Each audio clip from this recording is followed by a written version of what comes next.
Welcome. This is Leading with Spirit, the show for the spiritual guide who knows there's more. More depth, more truth, more realness in the work you're here to do. Whether you're a healer, coach, or intuitive, this podcast helps you reconnect with your gifts, trust your path, and lead from soul, not stress. Hosted by me, SpiritBird. I'm a master shaman, best-selling author, and founder of Holton Healing Arts. My intention is that each episode brings grounded insight into spiritual growth, energy mastery, and the real-life journey of walking as a spiritual leader.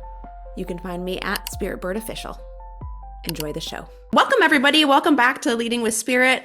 We have a guest today on the topic of masking, which has certainly been a popular term and a bit of a buzzword right now. So I want to introduce to you Kelley. Kelley and I met through some ceremony work a little over a year ago, and this topic has just kind of been on my list for a while. I'm hearing people talk about their experience with it and what they understand it to mean, and I thought it was a great conversation to bring forward with a really wonderful, authentic person. So welcome, Kelley. Would you mind just sharing a little bit about your background and your work or what you do? Sure, yes. Hello, I'm Kelley. I have a varied background in the arts and pastry and tarot and spiritual work. I owned a kind of sovereignty embodiment dance studio for a little while. Um, so yeah, I just like these days I work in tech and I do witchy crafty shit. Outside Mhm. of that, I'm based in Austin, Texas. I love talking about anything interesting and nerding out about all kinds of topics. So I'm very excited to see where this conversation goes today. Yeah, great. Well, thanks for being here. I guess the best place to start is, what, tell me a little bit about what this term means to you, like what your interpretation of masking is, just for people that maybe aren't familiar with it. Sure. I mean, yeah, I was just talking with my partner about this yesterday. To me, it's like censoring yourself for the comfort of other people in the room. Mhm. um, or to keep yourself socially safe. Like, at work, I might not be as silly or talk about my spiritual things so much because I have to be safe in a professional environment. Or like when I'm with my family, I might not delve too deep into the witchy topics or just, remain more neutral because we have different political views and religious views and things like that. So there's a sense of, for me, it's about safety in social situations and kind of like blending in or feeling not too much of an outsider. Mm-hmm. Can you kind of track back to like when this entered your awareness, when you started paying attention to that in your own life? Mm, that's a good question.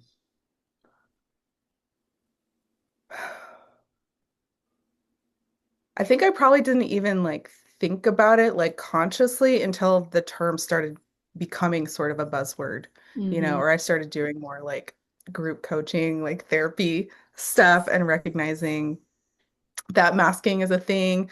And I think it's similar to the term code switching, where you're just like, you're in different cultural groups, and so you're going to maybe change your vernacular or the way you speak or the way you present yourself. Once you kind of learned the term, I would just guess, like I know for me, as soon as I heard it, like I kind of had two takes on it.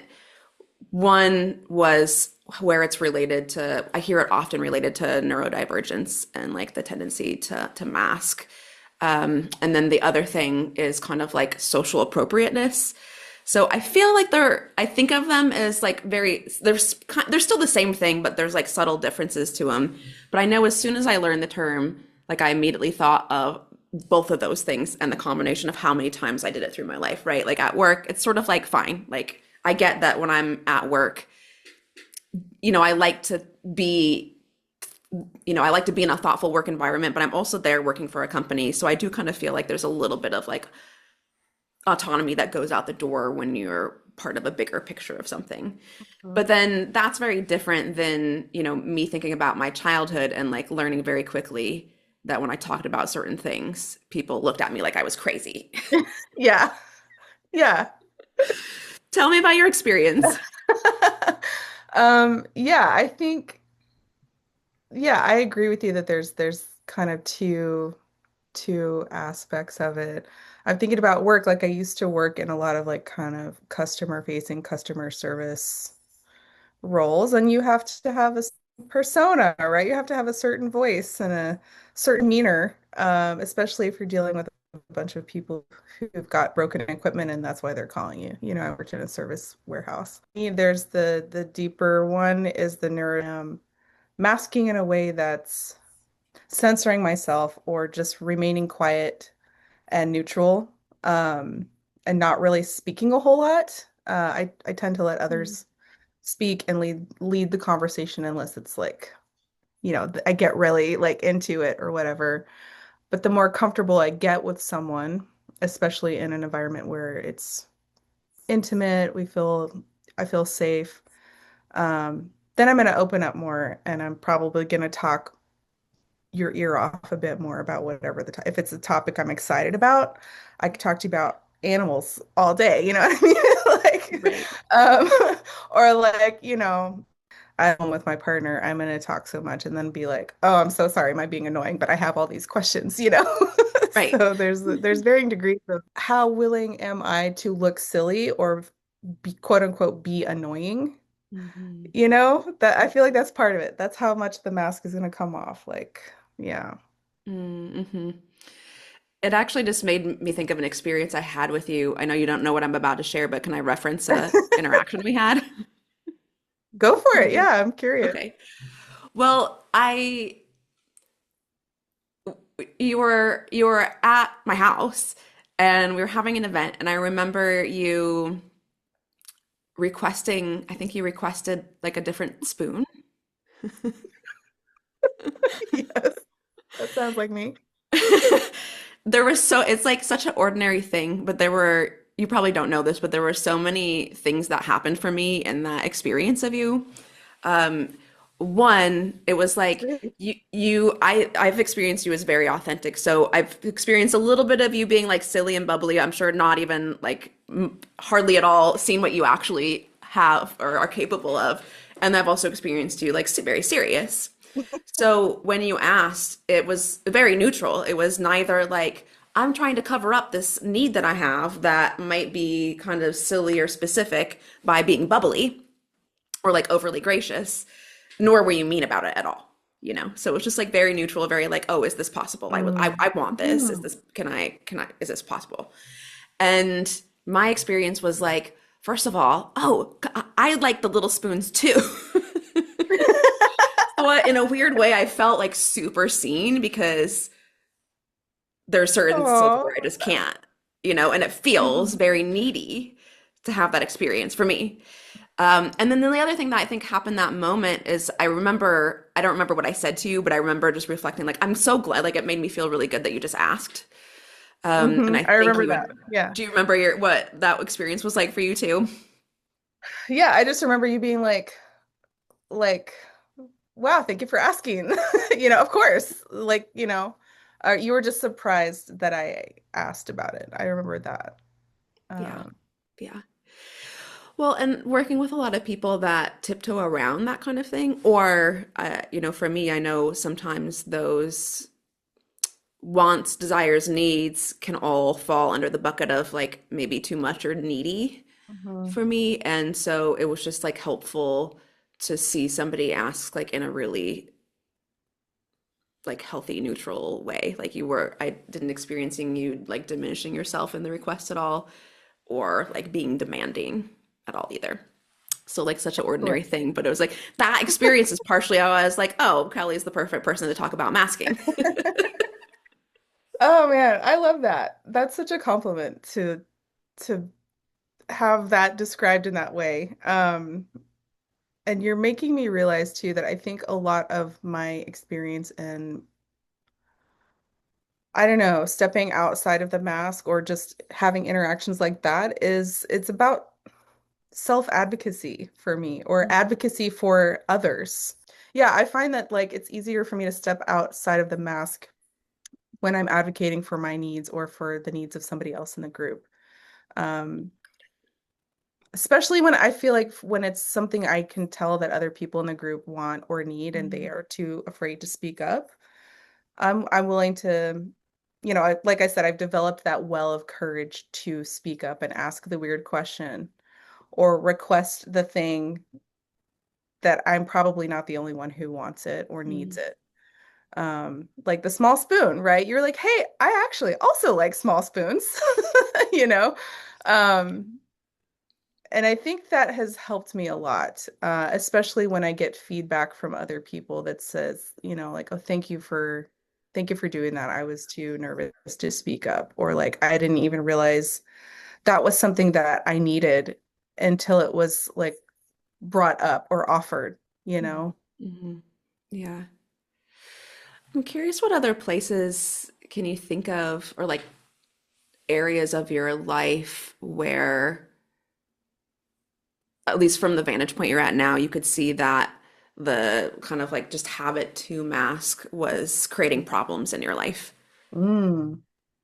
Something that's coming to mind, I'm trying not to like spend too much time contemplating, but I was married for a long time to a man whose family was very different from mine. They were all very reserved, very quiet. The first time I sat down, we sat down for dinner around the table and it was completely quiet. Like it was so awkward. And that was a moment of me like, okay, I have got to censor myself or mask here so that I don't rock the boat too much. I'm just meeting these people, I'm several years older than their son. I don't want to like push too many buttons. Um, but you know, you can't do that forever, or I'm going to feel stifled or like I can't be my true self around these people that I want to consider family. I can only do it for so long before I decide, okay, now I need to start advocating. I need to ask for a blanket if I'm cold at their house all the time. Yeah. I need I need to when it starts becoming a detriment Mm, to my health or my well-being, like even if I'm traveling and I'm staying in a hotel and there's one little flimsy pillow in this bed, like I'm gonna have to ask for something or my body is gonna be in pain and I'm not gonna be able to function at this work event or whatever I'm traveling for. yeah. So I think those are the times when I've had enough practice masking and just trying to push through and it's screwed me up. It screwed me Mm-hmm. over and I can't do that anymore. Yeah. Yeah.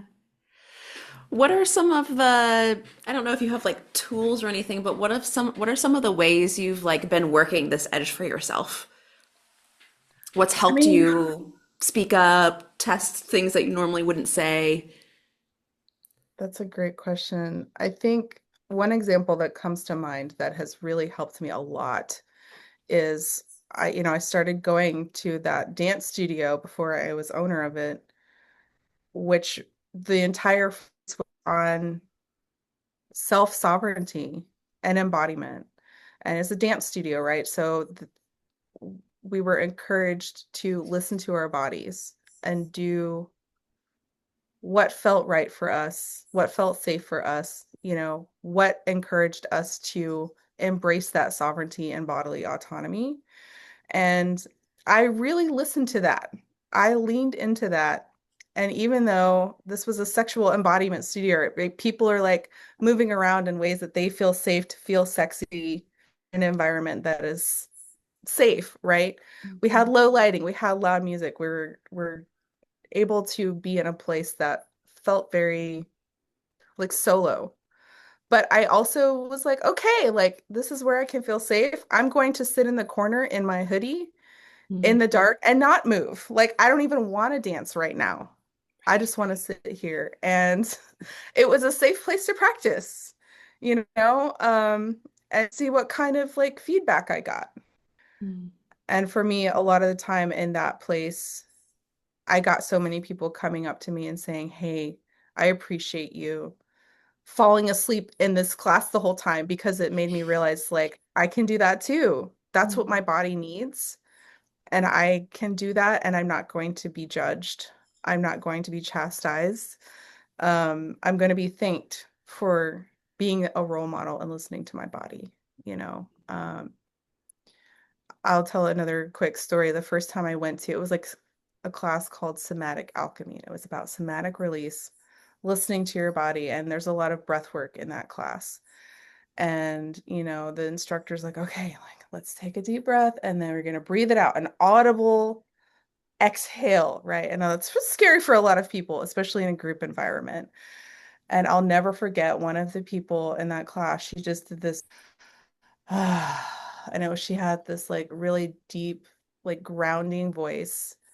And it was so like inspiring for me because I was like, oh, like that's how my voice sounds. Like I Mhm. can do that, and it was somebody who worked there, and it was like just this beautiful example of a role model moment and just being safe.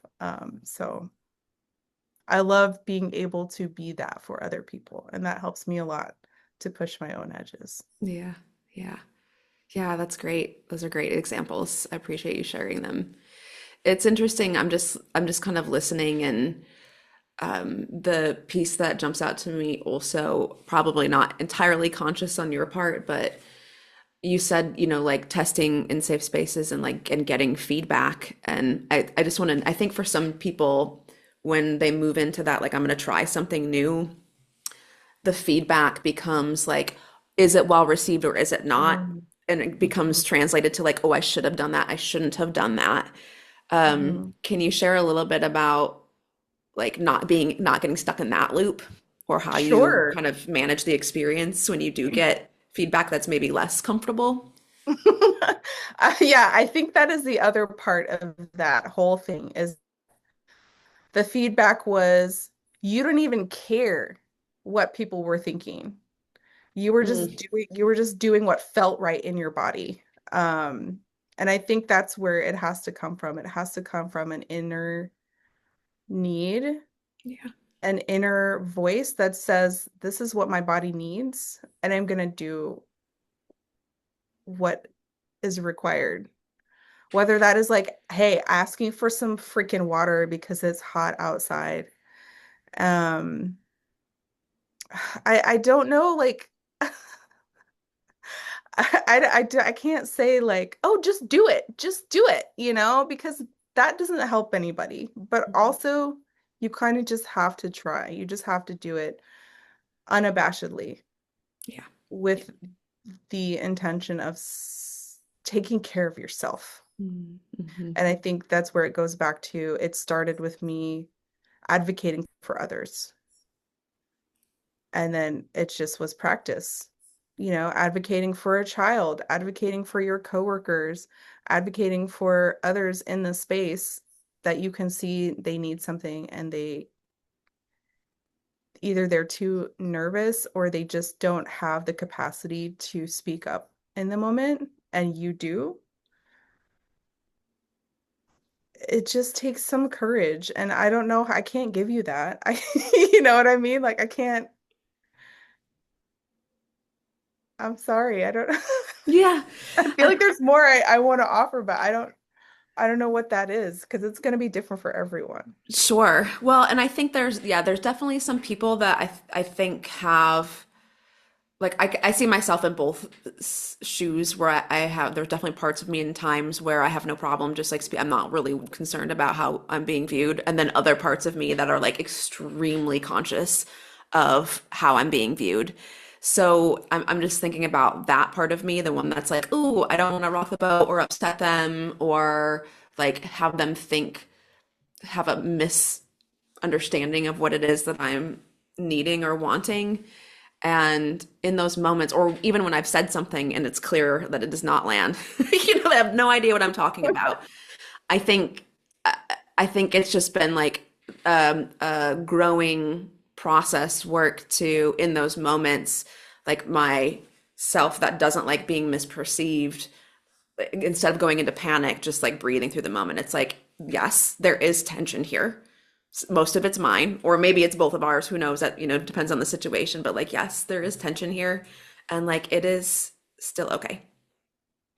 Yeah, okay, you're making me think of an interesting like twist or whatever, a combination of all of this because I think for me, another area I've had a lot of practice at this is like going to a restaurant and asking for the small spoon or asking for something I need or saying like, oh man, they put sauce on my sandwich and I know I asked for no sauce. So Mhm. am I going to suffer through this mayonnaise or am I going to ask for them to give me what I need?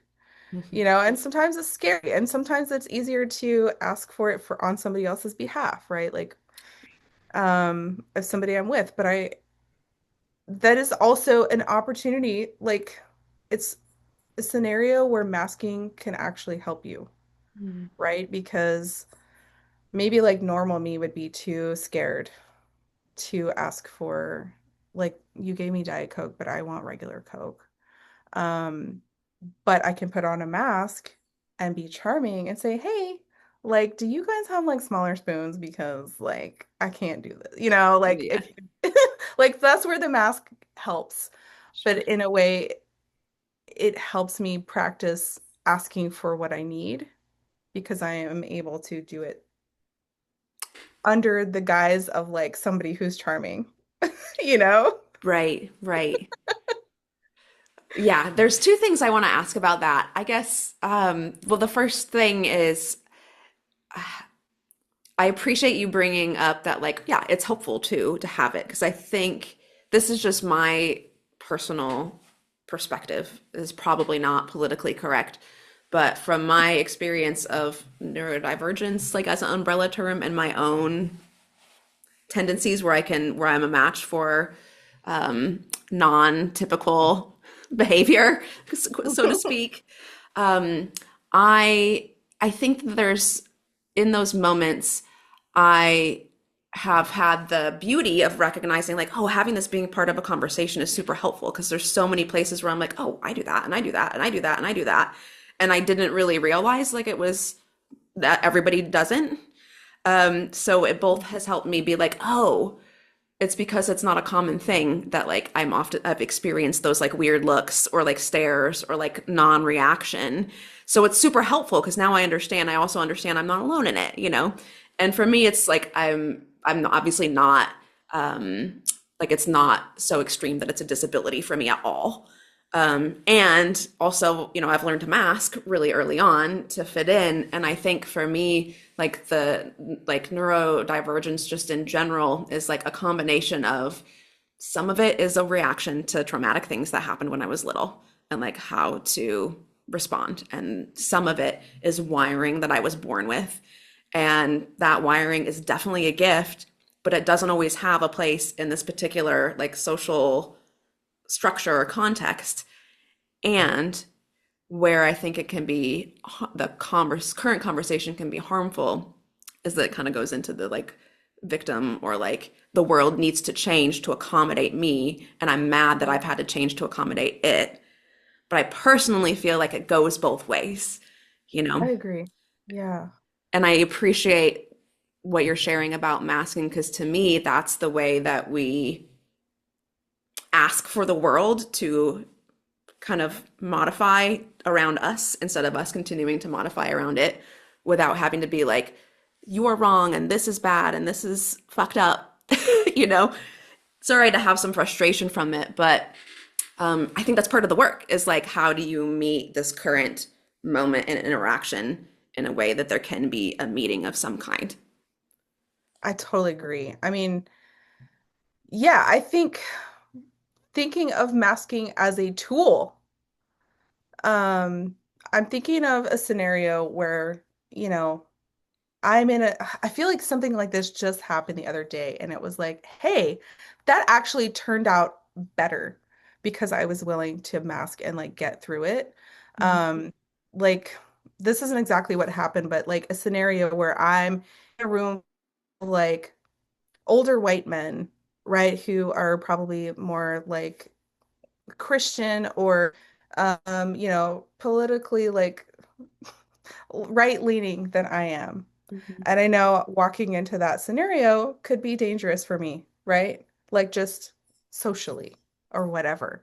Right. Um, so finding my way through that is like, okay, well, what do I have in common with these men? Like, how can I like mask my way through? Like, and now, often it's like, I don't have any hair, right? Like I'm bald, and that's often what they're like, hey, nice haircut, or nice hairstyle, because they're also bald or whatever, But finding some thread of commonality or familiarity, like, can just open the door. And sometimes that comes from me having to mask for a minute Mhm. you know? But then it's like, hey, like, look at all these other things we have in common. And now we're having a conversation about something really cool Mhm. that we would not have been able to have if I hadn't had that moment of masking to get through it. Yeah. It could have been very like negatively charged emotionally. It could have ended up completely different if I hadn't masked in this way, you Right. know? Right. Yeah. Well, it sounds like that's helpful for me to hear also because it sounds like one of the kind of underlying ways to discern between when it's helpful and harmful is just that is like, well, are my like actual needs starting to become stifled Mhm. from masking or long-term masking or something like that versus like, could it be helpful in this situation? Mhm. I mean, because that's the thing, right? That's what we're masking is to protect ourselves, you know? And if you can, I don't know. I think it's a matter of getting lost under the mask, Hmm. Are we sinking too far into it? Right. Or are we using it as a tool to move through the scenario with some more ease Hmm. and recognize we don't have to stay in that scenario? That's the other part of it is like if the mask is becoming too much and we are feeling too stifled, we don't have to stay in that situation, right? Like, but Hmm. we can use it to get ourselves out of that safely. Yeah. Yeah. And I mean, there's those moments I think where we start with a mask and it's fine at first and then it starts to not feel good. Mhm. And sometimes that means you just kind of have to like leave the situation. And other times it means you can just name what's happening and share what's actually authentic and it can completely flip the script in the same group Yeah, of people. And just like that, all of a sudden you're having a very different experience with everyone. just lucky, or maybe situations where I've switched into that authenticity mode and it's gone poorly. Mm. Like usually people are Hmm. like they're a little disarmed, right? They're amused. And then they're like, "Oh, hey, like I could be weird too." You know? Yeah. Like I was at the grocery store the other day and I'm just looking at plants and this lady, there's a whole rack of like oregano and I was like, "Ooh, that smells so good." Just like not even realizing there was anybody else around and started this whole conversation. She started going into her like her own like neurodivergent like plant like and I was like, "This is awesome." Mhm. So So, wonderful. yeah, I just feel like when we let ourselves be authentic even in just a little moment, Yeah. it creates connection. It opens the door for connection with people, and then we can leave that situation feeling inspired or excited or seen, Hmm. you know? Yeah. I think that's a key takeaway.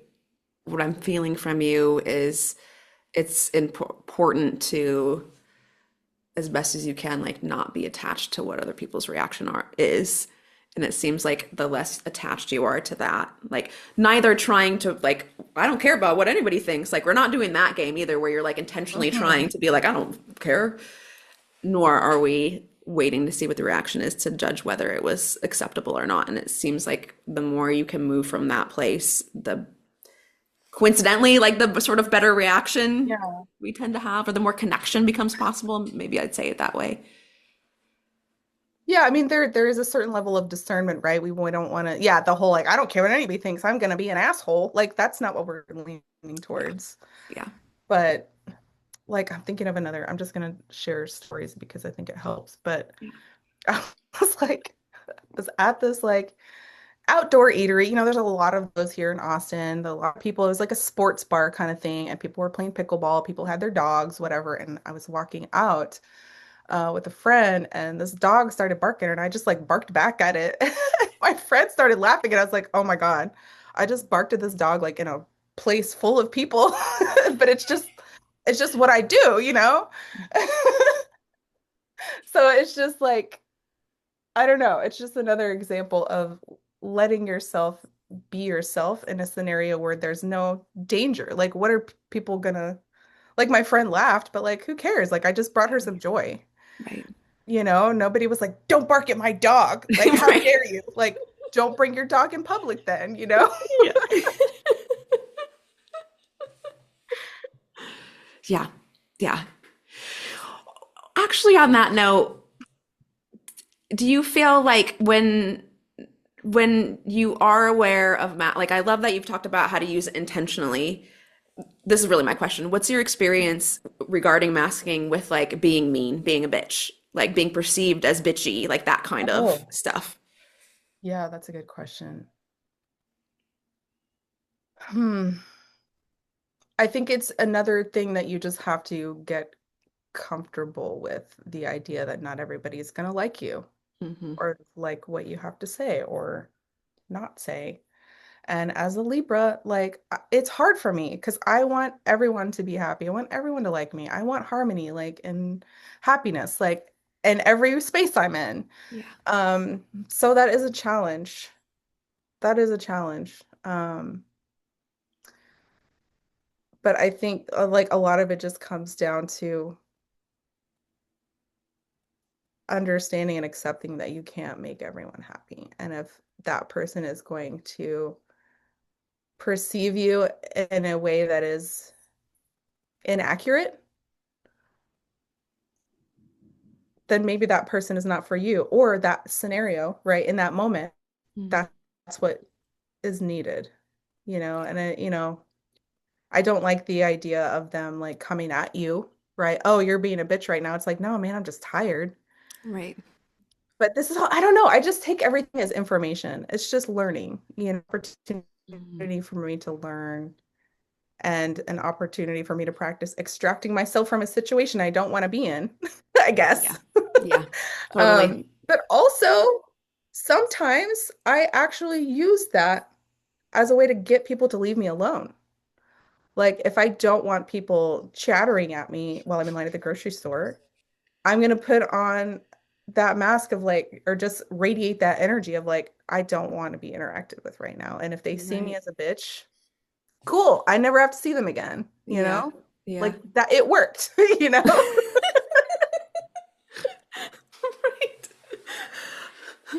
I don't know if that's the Yeah. answer you were looking for, I but don't know what I was looking for, but what it brings up for me is just like that self-acceptance piece because I'm thinking about, okay, what are some of the places where like I can see the one of the places where like when I like unintentionally mask, it just like happens. It's like a complete safety reaction is kind of like it's I don't know, I can't think of a specific example, but like if I was at like a business networking event or something, right? Mhm. And especially if it happens to be like business professionals and more like masculine than feminine, and it just like doesn't feel natural to me because I feel like we're all having fake conversation. Like what is actually happening right Mhm. now?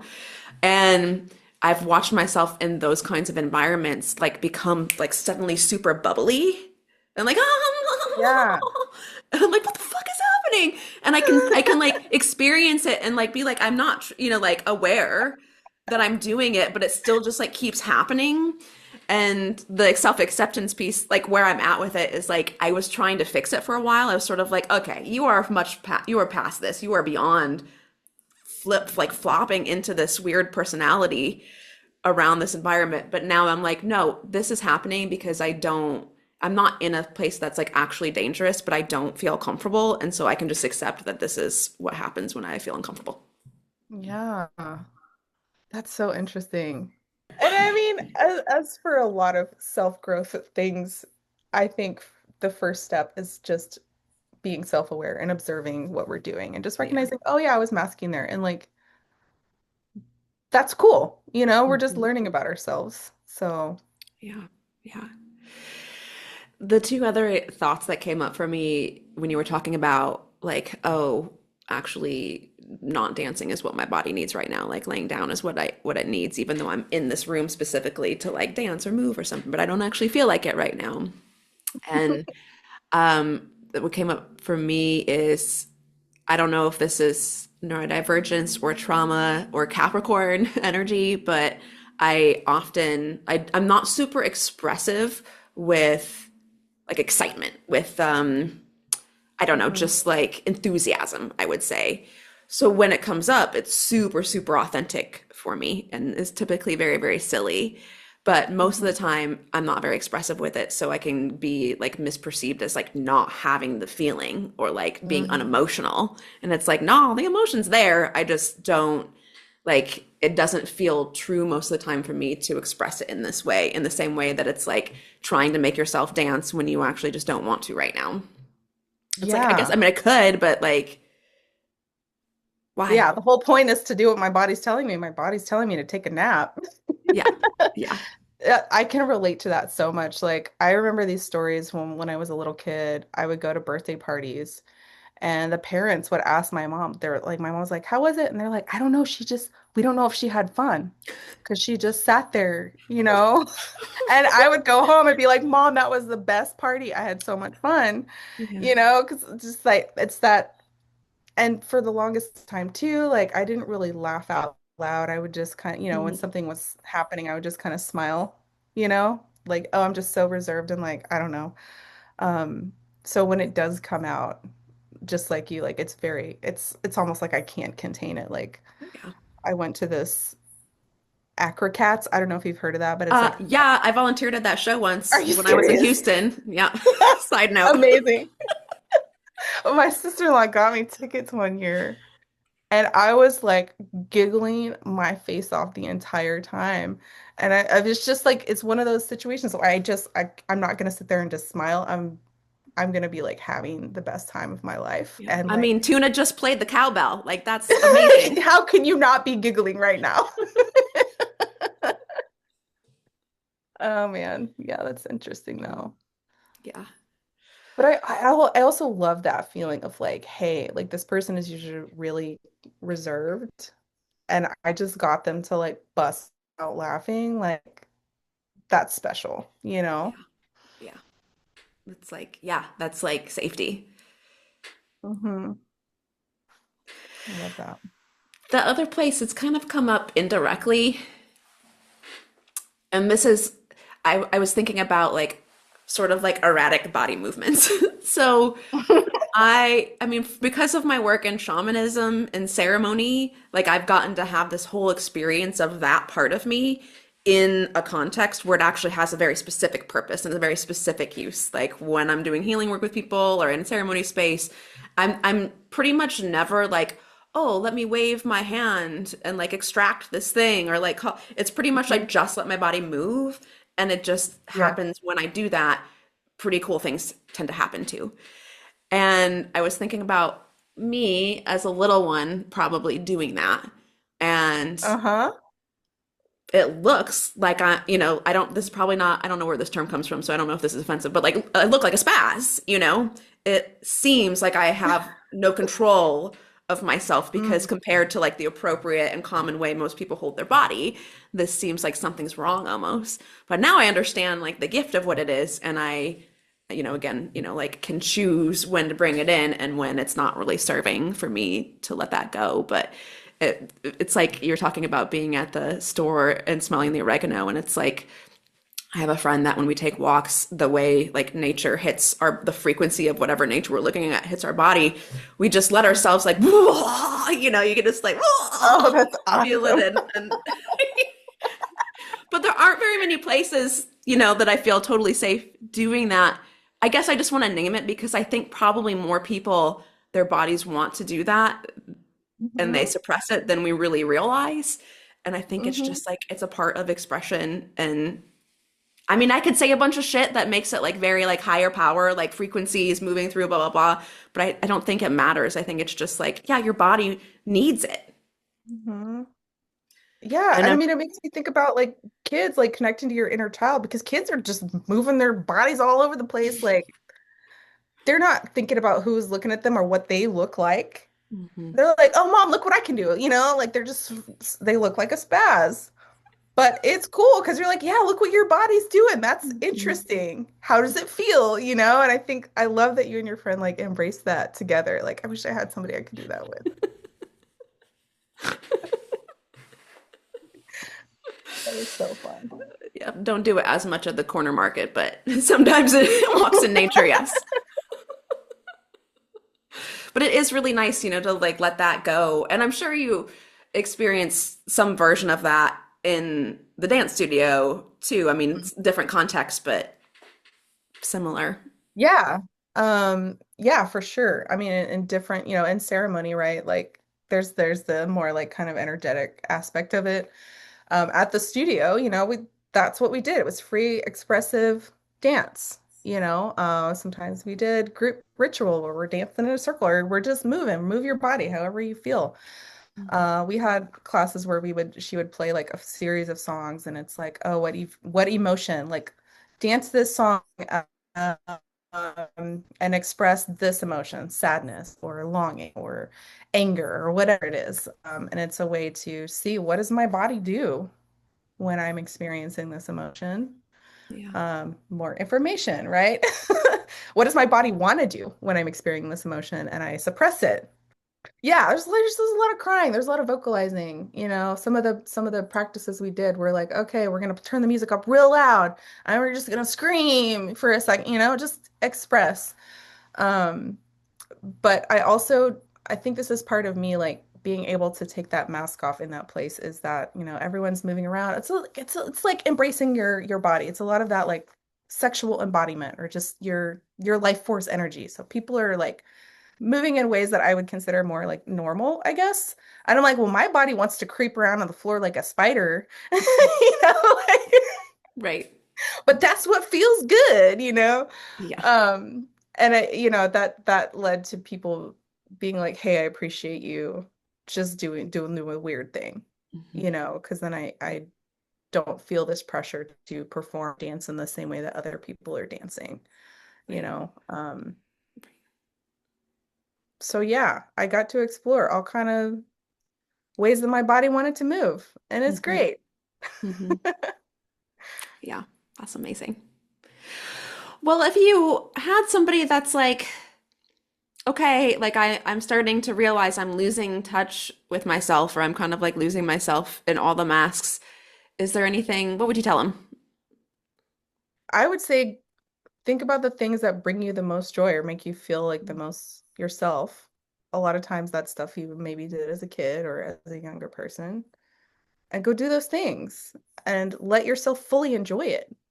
What would you Well, say? What would you say to someone?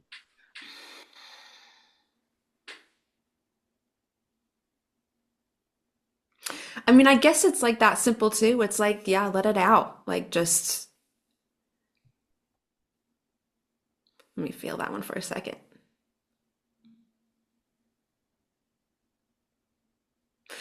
Like, what comes up for me is if I'm like really withholding in a way that's like masking kind of withholding, like I'll feel a pit in my stomach, that'll just be Mm, like part of what's there. I'll feel that, like, I don't, depending on the context, it might be fear of what will happen if I express it or feeling a tension that's already happening. But I think that would be something to watch is like, hey, when that comes up, like that is my bodily sign that I'm withholding in some way or like masking in some mhm, way. So I think that's like just tracking your body, like noticing. For other people, it might be like that kind of sense of like bracing, holding your breath or that kind of thing is like, hey, those are just those little signs that like you're for me, it's like a very split second where I am aware of what I want to say or do, and then I'm like trying to discern if it's a good decision or not. So I think maybe just tracking those moments and then trying it anyway, not like dropping the second part of like discerning if it's a good decision or not. It's like the Well, yeah, I way mean, out. it makes me wonder too, like in those moments, you're tracking that and you say, oh, I'm withholding right now. And maybe it's not fully safe to say the thing, but is there some small thing you can do in that moment to like release that a little bit? You Yeah. know, maybe ask for a napkin, you know, Yeah. I don't know, whatever there's something, take a breath, even just Yeah. let yourself exhale audibly, Yeah. you know. Well, and I love the simplicity of those moments. Like something that's really helped me is like naming it's the most authentic thing, really. It's like, oh, I'm actually like embarrassed to ask for a napkin right now. Hmm.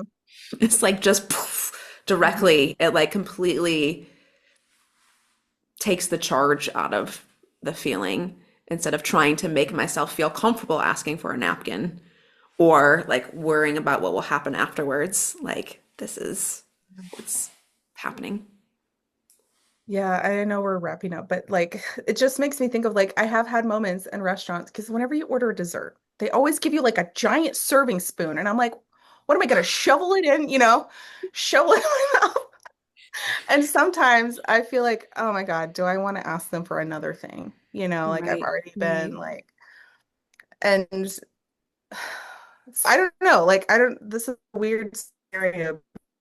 What part of it is masculine and what part of it is authentic? Because I don't want to bother them by asking them for another spoon. Maybe they don't have a smaller spoon, whatever. So I will flip that bad boy around and eat my dessert with the other end, because it's almost like a tiny Mm, spoon. And hmm. like, is that weird? Is that weirder? Is that more Right. authentic than just asking for a spoon? So I don't know. I feel like there's ways to accommodate yourself that maybe feel a little safer. Yeah. I don't know. Yeah. This what I don't know. It felt like maybe somebody would appreciate hearing that. Just do what you need to do. Yeah. I appreciate that. Or bring a tiny spoon with you. I always say that every time. I'm like, damn it. I didn't bring my tiny set of silverware with me. Yeah. Then you always have what you need. Well, I appreciate how many like really ordinary moments have come up because I think, right, when we think of masking, we probably think of more dramatic situations. And it's like, yeah, there's like lots of little places we do it all day long. And I guess that's like the work is like becoming conscious of those places and choosing to be authentic when it feels right to you, but making the choice instead of like inherently or unconsciously reacting from that masked place. And also like giving yourself some acceptance, like it's okay. Like we do have to like interact with other people and get through the world. And sometimes it's okay to just be like too tired to ask for Absolutely. the extra thing or be the most Yeah, authentic you. Right. So exactly. Yeah. well, Definitely. Kelley, thank you so much. If people want to find you, skellycat.com, and that's your social media Mhm. handle too, is that correct? Yeah. Yeah. Skelly. It'll be in the notes, right? You can spell it, I will spell put it it out. in the show notes for sure. Yeah. Okay. Yep. Yep. Yeah. Yeah. So they can find you, follow you. You are usually up to some interesting things. Yeah, let's be friends. Yeah. There we go. So thank you so much for coming on today and sharing this conversation with me. I appreciate your perspectives and the exploration. It's certainly helpful for me to keep understanding more about myself and this process. And again, I think of you as like a very, very authentic person that's also not trying to be authentic. And so I really admire that quality in you. Oh, Great thank to you know so you. much. I really appreciate you like thinking of me for this topic and for the really interesting and fun conversation today. So thank you. Cool. Yeah. And thanks for everybody that's been listening. I hope maybe you saw a part of you in this conversation too. Maybe you used the other side of a big spoon. If you do, you should definitely hit up Kelly and say hi. Yes. All right, that's our time for today. Thanks for joining us. We'll see y'all next time. Bye for now. Thanks for joining me today. If you enjoyed the show, would you subscribe and leave us a review? Let us know you did at SpiritBird Official. We love to support our listeners. And if you enjoyed the show, please share it with someone else who would also enjoy it. Thanks for listening. I'll see you next time.